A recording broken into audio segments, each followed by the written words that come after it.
Como es costumbre, representamos en esta gráfica en los últimos pocos días cómo participan las distintas regiones del mundo, los distintos continentes, en la transmisión de la enfermedad. En esta tabla se ven, como es costumbre, las distintas regiones en las que está organizada la Organización Mundial de la Salud, y es de destacar que la región de Europa representa el 52% de la contribución de la epidemia en las últimas 24 horas, mientras que la región de América es 40%. Estos números van a ir cambiando progresivamente, esperamos por el bien de Europa, irán disminuyendo los porcentajes de Europa. Desafortunadamente, lo esperable es que la región de América empiece a repuntar como la región con la transmisión más activa, y la transmisión más activa la estimamos precisamente por la proporción de los casos que ocurren en las últimas 24 horas, su distribución por los continentes. La siguiente. En el caso de México, hemos acumulado desafortunadamente 1.890 casos, pero una proporción semejante a la que ocurre en el mundo, que es 3/4 partes, son de las últimas 14 días, es decir, son los que están todavía activos como casos infectantes, pero ya 1/4 parte son los que han dejado de ser contagiosos, dada la fecha en que iniciaron los síntomas. Tenemos también casi 9.500 casos que han sido determinados como negativos, y esto cabe recordar que los casos se estudian a partir de los síntomas. Las personas enfermas tienen síntomas característicos de COVID, tos, fiebre, dolor de garganta, dolor de cabeza, dolor muscular, y los miembros del personal de salud los identifican cuando acuden a consulta. Al identificarlos, reconocen en ellos que se cumplen las definiciones de caso sospechoso y se indica la toma de una muestra para comprobar por laboratorio si se tiene o no el virus SARS-CoV-2. Entonces, solamente estas casi 1.890 son los que han sido confirmados. Sin embargo, han resultado negativos los 9.500, casi 9.500. Y esta cifra de sospechosos, como hemos visto todos los días, es los que están en estudio en las últimas 24 horas. Mañana estos aparecerán o aquí o acá, y aquí habrá un número diferente que no es predecible porque depende de nuevos casos que se irán incorporando. Muy desafortunadamente, acumulamos 79 personas que han perdido la vida por las complicaciones de esta enfermedad, y como se verá en las siguientes diapositivas, estas personas desafortunadamente tenían enfermedades crónicas o edad avanzada como los determinantes principales de que se haya complicado la enfermedad. En términos del mapa, sigámosle la secuencia a esto. La zona metropolitana del Valle de México es la zona más afectada. Cabe aclarar que aunque aquí pintamos de color amarillo todo el Estado de México, en realidad la enorme mayoría de los casos están en la región del Valle de México, no es en las zonas más periféricas del Estado de México. Lo mismo pasa con Jalisco, es la zona metropolitana de Guadalajara y no los distintos otros municipios. En el caso de Puebla también es la ciudad de Puebla. La siguiente. Aquí se ve la distribución de casos por entidad federativa, con la Ciudad de México teniendo esta mayor participación. No es sorpresa, es la zona más poblada, el 25%, la 1/4 parte gruesamente de la población de México reside en la Ciudad de México, y eso explica que haya una mayor cantidad de casos. Cuando lo vemos en la siguiente diapositiva en proporción o como referencia a la cantidad de población, en la siguiente diapositiva, se puede apreciar que también en la siguiente diapositiva, la tasa de incidencia es esta medida de cuántos casos ocurren por cada 100,000 personas. Se podría estimar por cada 1,000,000 o por cada 100 o por cada 1,000, pero aquí lo que vemos es 5.2 casos por cada 100,000 personas en la Ciudad de México han tenido esta enfermedad COVID. Y así para las distintas entidades federativas, noten ustedes cómo en el Estado de México 1.03, y entonces no necesariamente es la entidad con más casos después de la Ciudad de México, si los consideramos en relación con la población que tiene. La siguiente. Aquí vemos esta característica que va a estar variando a lo largo de los días, pero en general 43 años es la edad que tiene la mitad de las personas que han estado enfermas. Esto es importante señalarlo porque nuestro país es un país que, con respecto a otros países como los de la región europea o Estados Unidos o Canadá, es un país donde la población es más joven.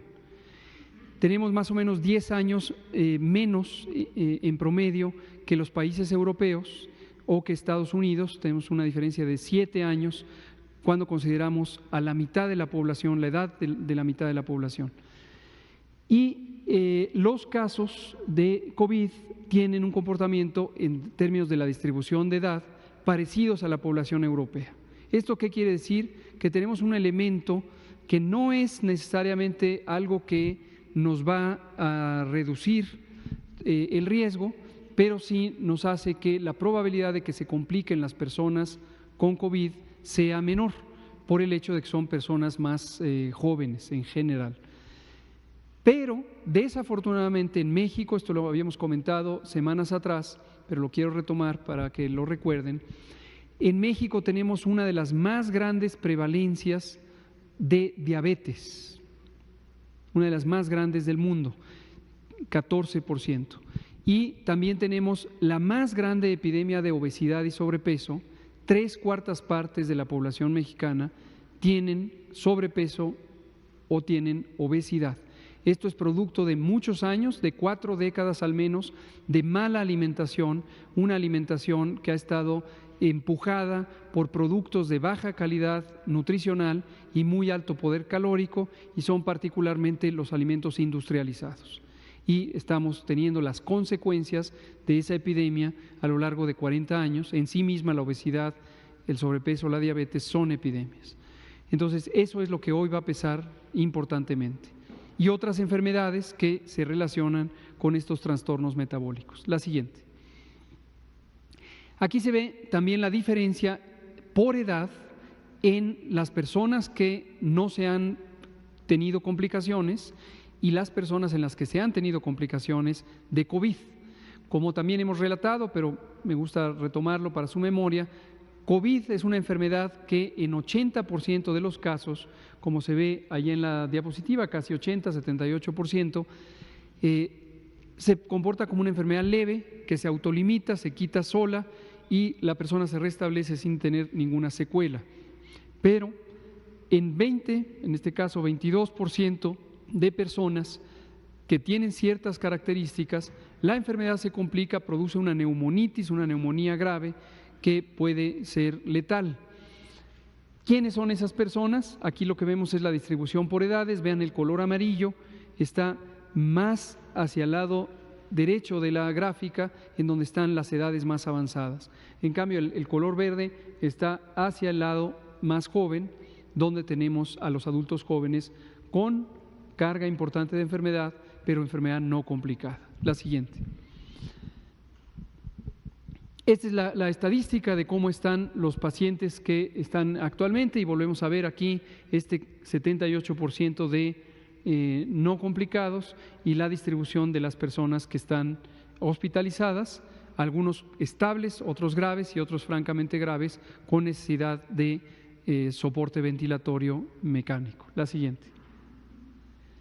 En la mortalidad lo vemos también, cuando vemos la distribución de edad de las personas que muy desafortunadamente han perdido la vida, es muy claro que están en términos de edad en las edades mayores y tenemos menor frecuencia de desenlaces fatales en personas que son de edad intermedia.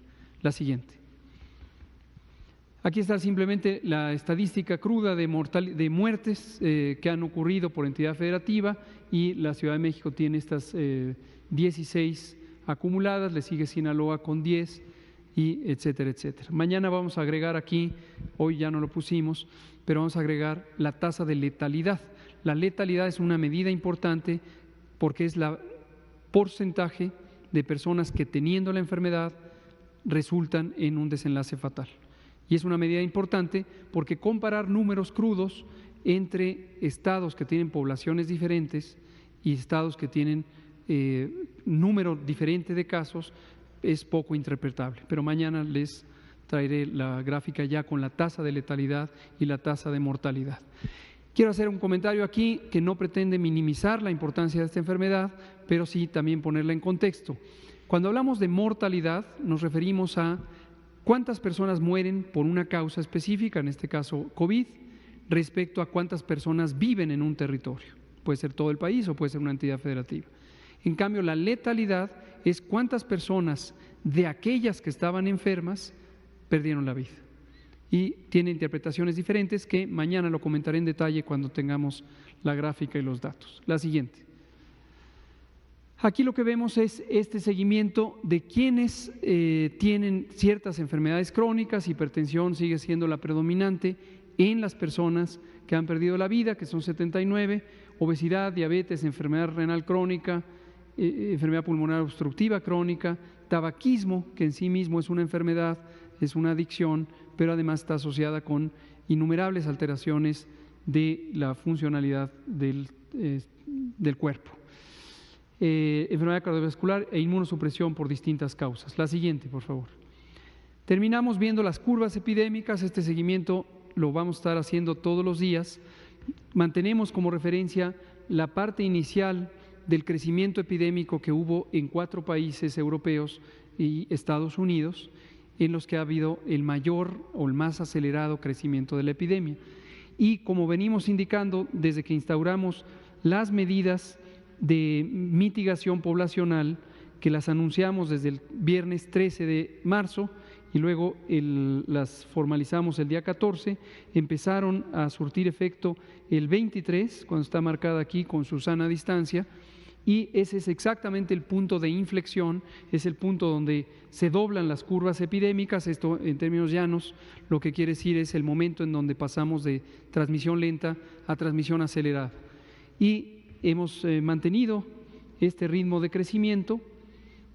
No podemos todavía asegurar que tenemos una velocidad reducida por efecto de las intervenciones.